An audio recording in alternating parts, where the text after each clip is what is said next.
home to the world's biggest natural gas reserves. The gas is needed, especially in Europe. And the end of the Cold War ushered in an era of conflicting energy dependencies and concern in the West. You're giving the Soviet Union hard currency, and they're using that to build up their military, and this is going to come back to haunt us. Meanwhile, the 1980s marked the beginning of one man's extraordinary career.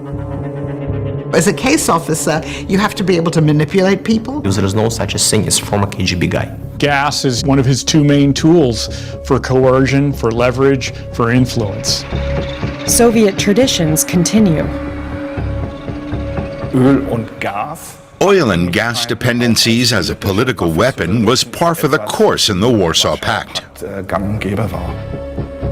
One of the world's most powerful men has strategically wielded what's probably his most effective weapon. With the help of Gazprom, Vladimir Putin has implemented policies designed to strike fear into the wider world. The whole purpose of Nord Stream was to be strike fear into the wider world. The whole purpose of Nord Stream was to be able to pressurize Central and Eastern Europe. Nord Stream 1 was a project aimed at allowing Russians to play hardball against us. The Yamal Peninsula in western Siberia. The region's indigenous people maintain thousand-year-old traditions on the tundra here. The Nenets are reindeer herders, and Maiko Saroeto is their leader. He's responsible for this group of about 40 Nenets.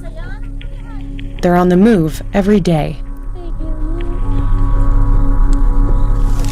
It's going pretty well now. It's much more difficult in autumn. The Nenets migrate to keep their animals fed, but their route has become increasingly difficult in recent years.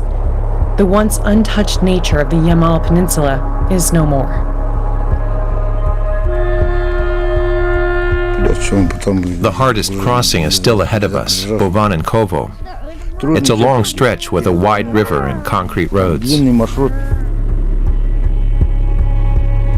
Concrete roads bisect the tundra to provide access to one of Russia's largest natural gas deposits, the Bovan-Kovo gas field. Operated by Gazprom, the biggest extraction company in the world. The business of blue gold has been about politics, money, and above all, power, for decades. The people who are explorers in the energy industry are always looking for a giant. You're looking for a large field which has low unit cost, which will provide you with supply over 30 years. And there are very few giants left in the world that we know about. One country has benefited disproportionately. For Germany, the Russian hydrocarbon base, the gas base, is enormous.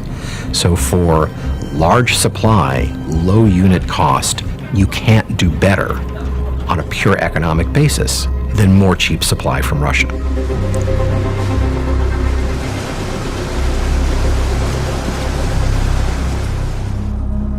Jürgen Hambrecht led BASF, the world's largest chemical company, for 8 years.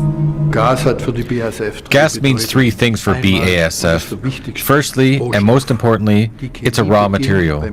Chemistry begins with the carbon atom. Secondly, we need a lot of heat. And thirdly, we also need electricity to run our plants. We need natural gas.